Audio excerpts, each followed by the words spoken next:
In this video, I'm going to show you how to light and control your log burning stove in your dome.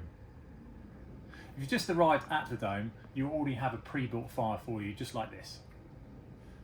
To build a fire, take a couple of fire lighters and put them into the stove.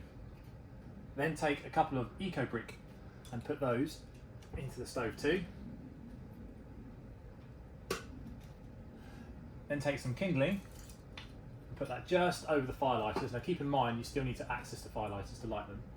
And then take a third wood brick and put it over the top.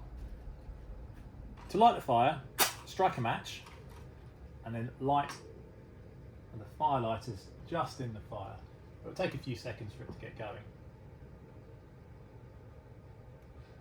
Then what you want to do is close the door and open the chimney flue to the left, all the way to the left, and you notice there's a little sign there going to the left. This fully opens up the chimney flue, which allows the air to draw up and to get the fire roasting. Once the fire is established, we recommend adding more logs to grow the fire. Then turn the vent down to about halfway. If the fire starts to die down, simply just open the vent back up. But keep in mind, the more you open it, the more airflow goes through, and it means it burns much quicker. So it will bring your fire back to life, but you will burn through the logs quicker and the heat will escape up the flue. So when you can, try and balance it out and bring it back down to halfway, or even fully close if you can. The wind can have a large effect on the wood burning stove, so on windy days you may find that you have to adjust the flue more often.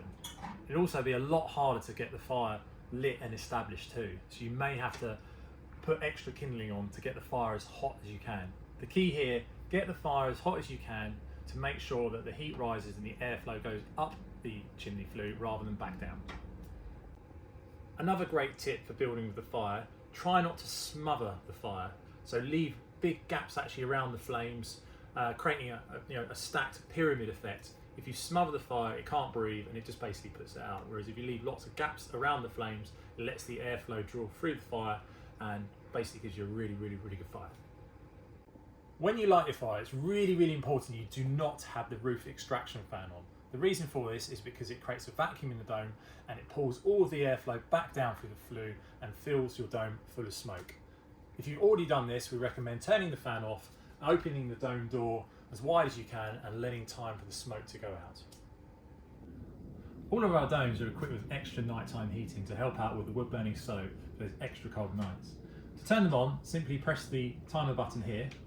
That gives you your first hour, and if you want to extend how long the heating is on for, just continue to press the button. If you go up to the maximum of 6 hours and press it again, it turns it off. Yeah. The fan heaters are located underneath the bed, so we ask you kindly not to block them because it can actually trip them out. If this happens, they will be off for about 20 minutes, but they automatically reset and come back to life afterwards. I hope you found this video useful on how to use your log burning stove. We also have written instructions too, which you can find in your dome booklet. We place this on the dining table in the dome.